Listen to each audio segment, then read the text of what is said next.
மாதத்துக்கு ஒரு time Bible காலேஜுக்கு வருவாங்க, என்னை பார்ப்பாங்க, எனக்கு 100 ரூபாய் கொடுப்பாங்க. எல்லாருக்குமே 100 ரூபாய் கொடுப்பாங்க. 40 ஸ்டூடெண்ட்டுக்கு 100 ரூபாய் கொடுத்துட்டு தான் போவாங்க. அப்போ ஒரு மாதம் வர்றாங்க, என்னை பார்த்து கேட்குறாங்க. எப்போவுமே என்கிட்ட வந்து பணத்தை கொடுத்துட்டு அவங்க போயிடுவாங்க. ஆனால் த ஃபர்ஸ்ட் டைம் என்கிட்ட வந்து என்ன சொல்கிறாங்கன்னா, காசு இருக்காடே அப்படின்னு கேட்டாங்க. நான் எப்போவுமே அவர்கிட்ட உண்மை சொல்கிறவன், இந்த ஒரே ஒரு டைம் பொய் சொன்னேன். சரி, நம்ம பாஸ்டர்கிட்ட எப்படி வந்து காசு இல்லைன்னு சொல்கிறது, அதனால் இருக்குங்கய்யா அப்படின்ட்டு நான் எதிர்பார்க்கவே இல்லை. இருக்குன்னா வச்சுக்கொண்டு கையில் எடுத்த பணத்தை ஜோப்பில் வச்சுட்டு போயிட்டேன். எனக்கு அப்படியே ஒரு மாதிரி ஆயிடுச்சு, திரும்பி கேட்கவும் முடியாது. அப்போ அந்த பணம் காலி ஆயிடுச்சு, பொருள் எல்லாமே காலி ஆயிடுச்சு. சோப்பு தீந்துருச்சு, பேஸ்ட்டு தீந்துருச்சு, எண்ணெய் தீந்துருச்சு. உடனே இந்த பசங்க எல்லாம் துவைச்சு போடுற இந்த சோப்பை எடுத்து என்னுடைய டிஷ்ஷில் வச்சு அப்படியே வந்து அதை பயன்படுத்த ஆரம்பிச்சிட்டேன். அப்புறம் இந்த பசங்கள்லாம் நிறைய பேர் ஹமாம் சோப்பு யூஸ் பண்ணுவாங்க. அதனுடைய லாஸ்ட் அந்த பார்ட்டை வந்து யூஸ் பண்ண முடியாது, அது ரொம்ப பிளேடு மாதிரி இருக்கும். அதெல்லாம் நிறைய பாத்ரூமில் இருக்கும். எல்லாத்தையுமே கலெக்ட் பண்ணி வச்சுருந்து அப்படியே அட்ஜஸ்ட் பண்ணிட்டேன். துணி போடுறத குறைச்சிட்டேன்.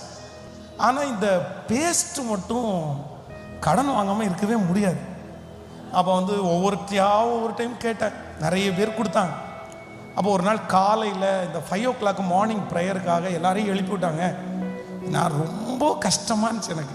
நம்ம வீட்டில் இருக்கும் போதும் கஷ்டப்பட்டோம், இப்போ ஊழியத்துக்கு வந்தோம், நம்ம வந்து இவ்வளோ கஷ்டப்படுறோமே, நம்ம இதுக்கும் வந்து ஃபிட்டான ஆள் இல்லையோ அப்படின்னு நினச்சி நிறைய நெகட்டிவாக இருந்து அன்னைக்கு காலையில் ப்ரேயருக்கு போகாமல் படுத்துட்டேன்.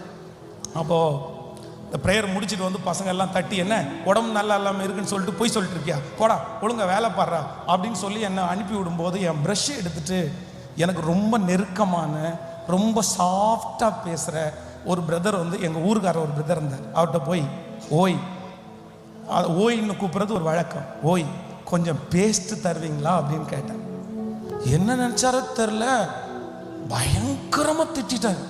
ஏண்டா பிச்சைக்காரன் நாய்ங்களா, அப்படியே வந்துடுறது, சோறு போடுறாங்கன்னா வந்துடுறது, ஏன் ஒரு பேஸ்ட் வாங்க கூட உனக்கு வக்கில்ல, உனக்கு அப்படி பண்ண மாட்டாங்க.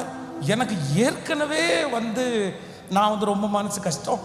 இவங்க சொன்ன உடனே என்னால் அழுகை அடக்கவே முடியல. நான் அப்படியே மேலே ரூமும் அப்படியே இறங்கிட்டேன், மடமடன்னு இறங்கி அப்படியே அழுதுட்டே பாத்ரூமுக்கு முன்னாடி நின்று 2 கையை முகத்தில் பொத்திட்டு ஒன்னே ஒன்று மட்டும்தான் சொன்னேன், ஏசுப்பா எனக்கு ஊழியம்னா என்னன்னே தெரியாது, பட் நீங்கள் என்ன ஊழியத்துக்கு அழைச்சிருக்கிறீங்களா இல்லையான்னு கூட எனக்கு தெரியாது. எனக்கு ஒரு வசனம் தந்தோம், அந்த மாதிரிலாம் எனக்கு ஒரு அனுபவம் இல்லை. ஆனால் எங்கள் பாஸ்டர் சொல்கிறத நீங்கள் சொல்கிறதா நான் வந்து இன்னைக்கு வரைக்கும் எடுத்துக்கிட்டதுனால நீங்கள் என்ன ஊழியத்துக்கு அழைச்சிட்டிங்களோன்னு நான் நம்பினேன். ஆனால் உண்மையாக என்ன ஊழியத்துக்கு அழைச்சிங்கன்னா இன்னையிலிருந்து நான் யார்கிட்டையும் கையேந்திராத மாதிரி மட்டும் வச்சிருங்க ஆண்டவரே அப்படின்னு அழுறேன். நான் அழுதுகிட்டே இருக்கும்போது ஒருத்தர் வந்து என் தோலை தட்டுறாரு. அந்த வார்டன் வந்து எனக்கு தோலை தட்டி கேம்பஸ் லீடு உன்னை முன்னாடி கூப்பிட்றாங்க அப்படின்னா. அப்போ முன்னாடி போன உடனே அந்த வார்டன் வந்து ஒரு 50 ரூபாய் எடுத்து என் கையில் கொடுத்தாரு.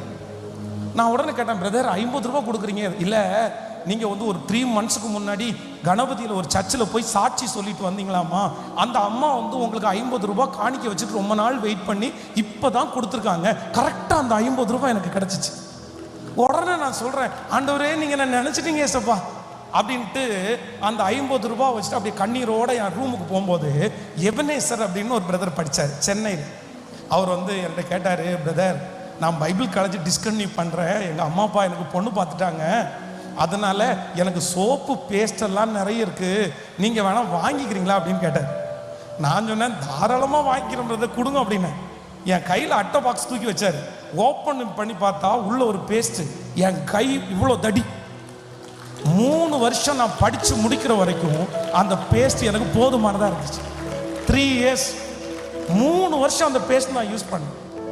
இன்னைக்கு வரைக்கும் எத்தனையோ மாலில் போய் அந்த மாதிரி ஒரு பேஸ்ட்டை தேடுறேன், அவ்வளோ சைஸான பேஸ்ட் நான் பார்க்கவே இல்லை. ஸோ உடனே நினச்சிட்டேன், இல்லை கண்டிப்பாக என்னை ஆண்டவர் நம்புறாரு அப்படி.